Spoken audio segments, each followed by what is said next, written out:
I honestly should have made reviews in the rain a thing a long time ago. So this summer has just been insane for book to movie adaptations. We can all agree on that. So many of them are coming out and it's just amazing. But today's review is going to be the film adaptation for If I Stay by Gail Forman. Now first of all, I love the book and I love the movie. This movie was just absolutely phenomenal. After like the first 20 minutes, I didn't have a dry eye throughout the entire thing. I was crying the entire time. If you haven't seen it yet, bring your tissues because you're going to be in need of those. I would give this movie like a 9 out of 10 movie-wise. But as a book-to-movie adaptation, I would give it like a 7 out of 10. I definitely had some issues with it. They kind of left like a big chunk of the plot out. Changed a bit of it. You obviously can't have everything with a book-to-movie adaptation, but like that doesn't stop me from being upset about it. So for those of you who haven't read the book, don't know why you're watching my movie review if you haven't read the book, but I'll just give you the benefit of the doubt. This is about a girl named Mia who has a bright future, an amazing boyfriend. She is like this phenomenal cellist. She's such a great close-knit family. So it starts off on a snow day where the whole family's off from work and school and they just decide to go visit one of the parents' family friends. And on the road they get into this major car crash. When Mia wakes up, she finds herself staring at her unconscious body in the snow being transported to the hospital, and the whole story is told from flashbacks of what happened beforehand and also of her having this out-of-body experience in the hospital. It is a seriously amazing book and you need to go pick it up, and now you need to go see the movie because this is the end of the non-spoiler section. Started rating a lot harder in between the introduction and the actual review, so now you can really hear the rain. Don't know if this is a good idea. Okay, so the beginning of the movie was just absolutely perfect. The whole family was exactly the way I expected them to be. Breakfast, everyone getting off of work and school, the car ride, everything was just so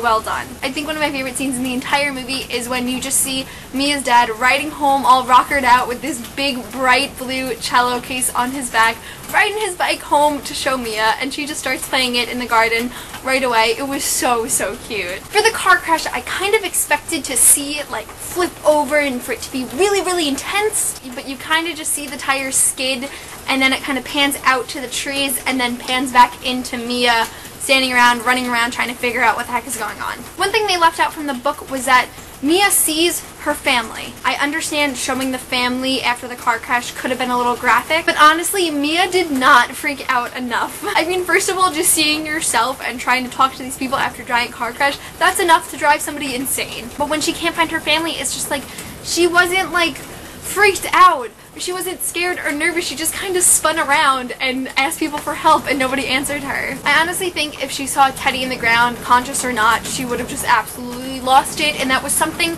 that I felt was so powerful about the scene. I think the flashbacks were very well done. They came in and out like on the right times and everything. I don't have much to comment on them. I think they kept the right flashbacks. You know, I don't remember them leaving out any really important flashbacks, and they didn't put any in that were pointless. My problem with the flashbacks were that there was too much of it in the movie and not enough focus in the hospital. In the books, it's pretty even between her flashbacks and her actually being in the hospital, and it just was not even in the movie. And the majority of the book, she's running around following her loved ones, figuring out what's going on around them and their whole situation with their family, and they were just little clips. Like, none of them were more than like 3 minutes long, and the flashbacks definitely took up the bulk of the movie. I really wanted to see the whole struggle between her deciding if she wants to live or die, and there just wasn't enough of that. Like, that's the point of the book. And like, all of the flashbacks involved Adam. There weren't that many of her family. I think I remember like 2 with Kim. Like, it just wasn't equal. You know, I really wanted to see like the frustration and the heartbreak that was going on in the hospital. Like, I really wanted to see Kim yelling at her mom because she's not allowed to lose it if Kim's not losing it. And I remember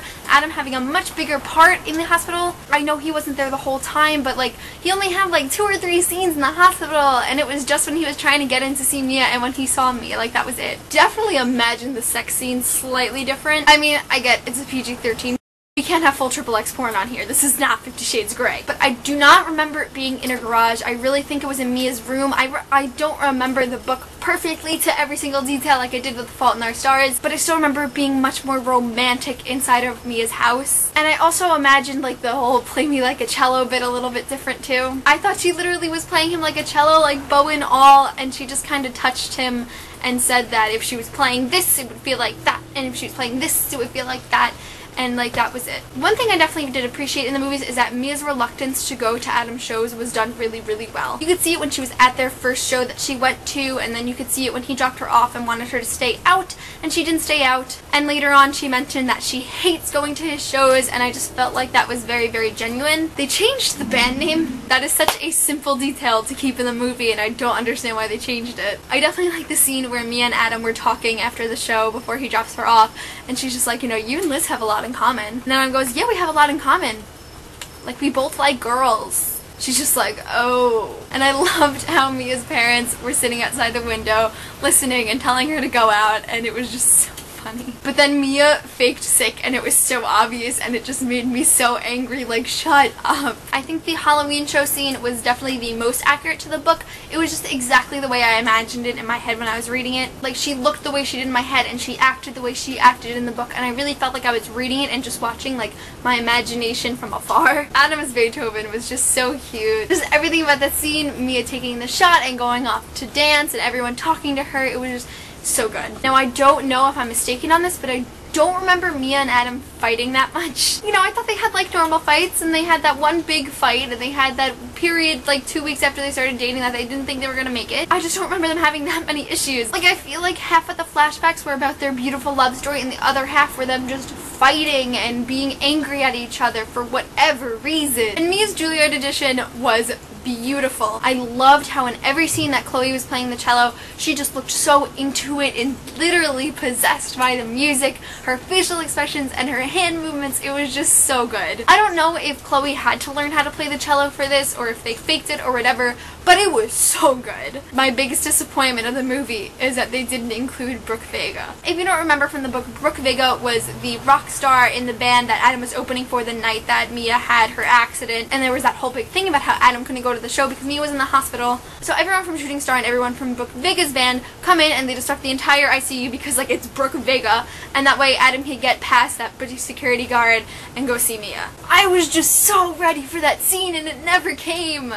It honestly would have added so much more depth to the movie because it was kind of funny too, it was humorous, and near the end we just had none of that. Like, the first half of the movie, it was sad, yeah, but it had its humorous parts, and the last half is just so sad, and that scene would have done so much for the movie. It's literally like how they cut out John Green's cameo in The Fault in Our Stars, and that was my favorite scene from the book. Yeah, exactly like that. Now we get to the super sad parts. Are you fucking kidding? Do you really have to park right in my shot? Really? Teddy dying was just heartbreaking. As soon as Mia realized why Willow wasn't with Teddy, I just, oh my god, my heart ripped into a million different pieces. It was just such a punch in the gut, and when she runs and falls on the floor and just starts screaming and pounding and yelling about how she wants it to end, I was torn. It was so sad. Oh my god, my heart, I could not take it. I'm getting like and I absolutely broke down as soon as her granddad told her that it was okay for her to go. But, like, it takes so much love to be able to tell someone they're allowed to go, and he completely understood her situation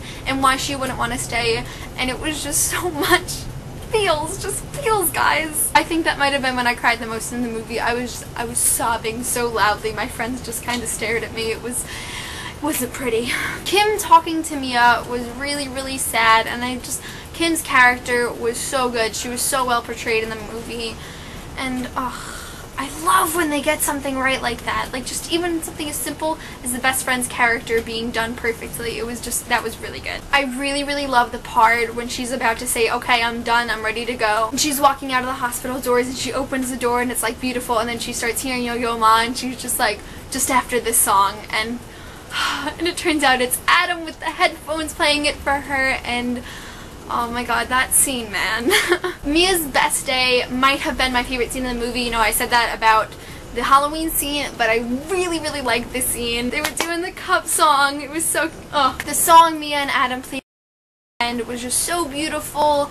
Like I said, I loved watching Chloe play the cello in this movie, and like the whole barbecue, bonfire, everything was just so perfect. Now, Adam's whole monologue talking to Mia was perfect, except for one thing. There's just always one thing. He's telling her, please stay, I need you to stay, I'll do anything if you stay, but he doesn't say, I'll go away if you need me to. That was such a big thing. I was waiting for the gasps, like, oh my god, he's gonna leave her when she wakes up and everything, and didn't happen. And that is such a big setup for the sequel. Spoiler alert if you haven't read Where She Went. But the reason they break up is because Mia stopped talking to Adam because he didn't go away and she needed space to grow and recover. And when they were together, he wasn't giving her that. So that's why they had that whole thing and they had this big fight about it. And that was so important in this sequel and they didn't include it. They made it too much of a love story. Also, he never wrote her a song. That's another thing that's really, really important in Where She Went. Another spoiler alert. The album that Adam wrote for Shooting Star is because of Mia leaving him and that whole thing happening. That was such a big part. Like, the chapters were lyrics and stuff. Like, it was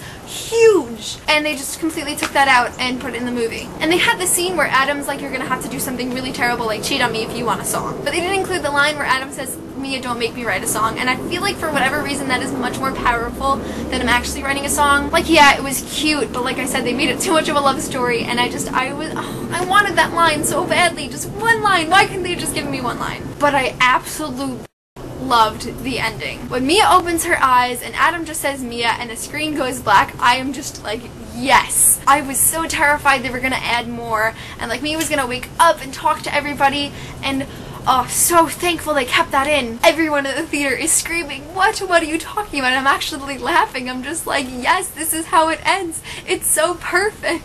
One of the best things they did in that entire movie was keep the ending the way it was. Now, like I said before, there's obviously a sequel. Now, I feel that you can read If I Stay and you don't need to read the sequel. It's just one of those books. Haven't heard anything if they're making a sequel, and when I went into the movie, I wasn't really sure if I wanted them to. You know, like, I doubt they're making the rest of the Giver series into a movie. It was just the one big The Giver. And originally, I felt like it should have just been If I Stay. Now seeing the characters actually be portrayed on the big screen, I kind of want the sequel. I don't know if they're making it. I know Chloe's filming for the 5th Wave right now and she's probably going to have another role soon, but I really do hope they make the sequel. So the rain has stopped and my review is over. That is my review of the movie adaptation for If I Stay by Yael Foreman. I really hope you guys enjoyed this review because I really, really enjoyed this movie. I would love to see what you guys think below, so leave your comments if you saw it, and I will see you guys soon for a new video. Bye!